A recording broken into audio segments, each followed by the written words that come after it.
नहमदुहु व नुसल्ली व नुसल्लिमु अला रसूलिहिल करीम अम्मा बाद। आज मैं इंशाअल्लाह रोज़े के इंतहाई ज़रूरी 10 ज़रूरी मसले बतलाऊँगा। मैं इंशाअल्लाह तरावी के, रोज़े के और रमज़ान के ताल्लुक़ से 10 फ़िक़ही मसाइल हर इंसान के लिए इन मसलों का जानना ज़रूरी है, क्योंकि अगर मसले ही मालूम नहीं होगा तो पता नहीं चलेगा कि रोज़ा हमारा टूटा है, सही है, सवाब मिलेगा नहीं मिलेगा, हमारी तरावी हुई है या नहीं हुई है। इसलिए मसलों का जानना भी ज़रूरी है।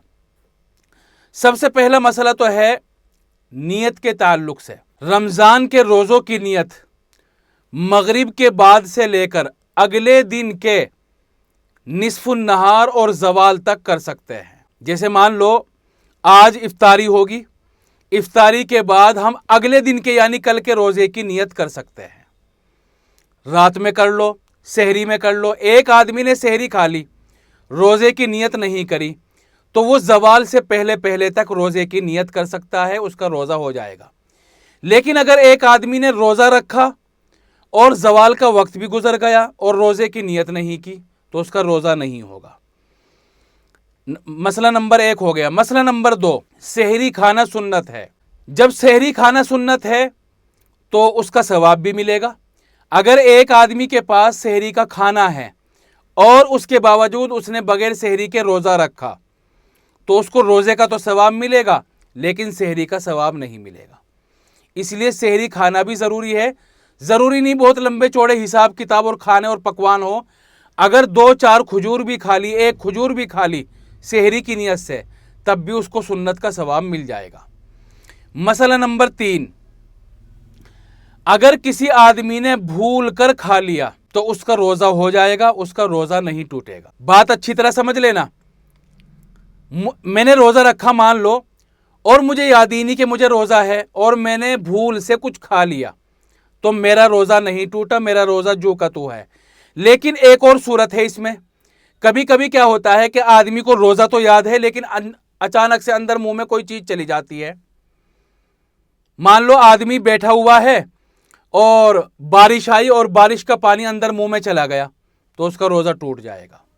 कुछ भी चला गया मुंह के अंदर खाने पीने की चीज़ों में से और इसको रोज़ा याद है तो अब इसका रोज़ा नहीं रहा, रोज़ा टूट जाएगा। दोनों सूरतें अलग है। रोज़ा याद नहीं था फिर खा लिया तो रोज़ा हो जाएगा। रोज़ा याद था फिर मुंह में कुछ चला गया तो अब रोज़ा टूट जाएगा, रोज़ा नहीं होगा। मसला नंबर 4, जानबूझकर खाना। अगर एक आदमी ने जानबूझकर खा लिया तो उसका रोज़ा टूट जाता है। कुछ भी खा ले, खाने की चीज़ खा ले या इसी तरह जो है मट्टी खा ले, पत्थर खा ले, कुछ भी खा ले, चाहे वो खाने की हो या ना हो, अगर रोज़े की हालत में जानबूझकर कुछ भी खाया तो रोज़ा टूट जाता है। मसला नंबर 5, उल्टी होने से रोज़ा टूटेगा या नहीं। तो देखो, अगर उल्टी के अंदर 2 बातें पाई गई तो रोज़ा टूटेगा उल्टी से, और अगर दोनों बातें नहीं पाई गई या दो में से एक नहीं पाई गई तो अब रोज़ा नहीं टूटेगा। 2 बातें कौन सी है? जब उल्टी कर रहा हो तो मुंह भर कर हो, यानी थोड़ी बहुत ना हो, मुंह भर कर हो। और दूसरे, जानबूझकर उल्टी करे। जानबूझकर कैसे उल्टी? हलक में उंगली मार ली या कोई ऐसी चीज़ खा ली जिससे उल्टी हो जावे और इसको मुंह भरकर उल्टी हो गई तो अब रोज़ा टूट जाएगा। मुंह भरकर भी हो और जानबूझकर उल्टी करे। लेकिन अगर किसी आदमी को उल्टी तो हुई लेकिन मुंह भरकर नहीं हुई तो इसका रोज़ा नहीं टूटा। इसी तरह एक आदमी को अगरचे उल्टी मुंह भरकर हुई लेकिन अपने आप हो गई, इसने जानबूझकर नहीं करा, तो अब रोज़ा नहीं टूटेगा। बहुत सारे लोग इसमें गलती कर जाते हैं। सहरी खाई, सुबह को नमाज के बाद या किसी भी वक्त उल्टी हो जाती है तो आदमी ये सोचता है कि भाई मेरा रोज़ा टूट गया। तो रोज़ा उल्टी होने से रोज़ा नहीं टूटता। उल्टी होने से रोज़ा जब टूटेगा जब जानबूझकर करे, इसका तो जी मत लाया, अपना आप हो गई उल्टी, तो अब रोज़ा नहीं टूटता। मसला नंबर 6, इंजेक्शन लगवाना या ग्लूकोज लगवाना। अगर किसी ने इंजेक्शन लगवाया या ग्लूकोज लगवाई तो उससे रोज़ा नहीं टूटेगा, चाहे इंजेक्शन गोश्त में और मांस में लगवाए और चाहे नसों में लगवाए, उससे रोज़ा नहीं टूटता। मसला नंबर 7, मिसवाक करना और टूथपेस्ट करना। टूथ पेस्ट अगर किया, मिसवाक की, तो उससे रोज़ा नहीं टूटेगा।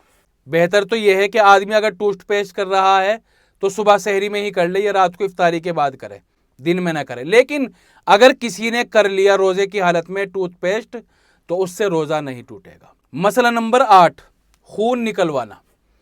अगर किसी आदमी ने खून निकलवाया तो खून निकलवाने से रोज़ा नहीं टूटता, क्योंकि रोज़ा टूटता है अंदर कुछ जाने से, ना कि बाहर आने से।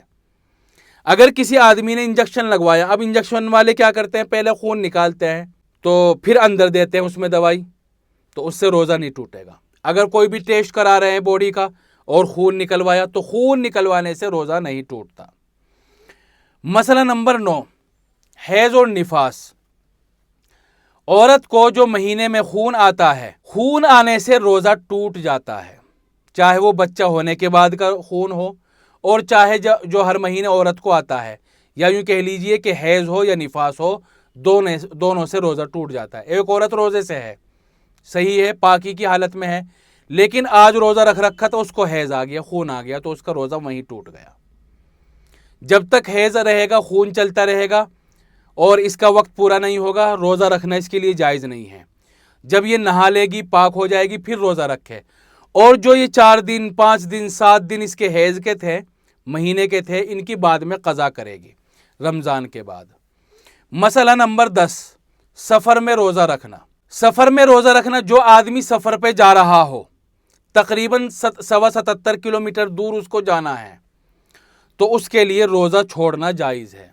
रोज़ा छोड़ दे, बाद में क़ज़ा कर लेगा। लेकिन जो आदमी 77 किलो से कम दूरी पर जा रहा है, उसके लिए रोज़ा छोड़ना जायज़ नहीं है, उसको तो रोज़ा रखना ही ज़रूरी है। 77 किलोमीटर या उससे ज़्यादा पर जा रहा है, तब रोज़ा छोड़ने की इजाज़त है। अच्छा, एक और बात है, जो 77 किलोमीटर या उससे दूर जा रहा है, रोज़ा छोड़ने की इजाज़त है, लेकिन रोज़ा छोड़ने की इजाज़त जब है जब ये सहरी ख़त्म होने का जब टाइम हो ना, उस वक्त ये सफ़र पर निकल गया हो। बात आ रही समझ में? मान लो आजकल जो सहरी का टाइम है वो 6:30 या 6:31 पर हो रहा है ख़त्म। एक आदमी को कहीं दूर जाना है, सफ़र पर दिल्ली जाना है, बेंगलोर जाना है या पंजाब जाना है।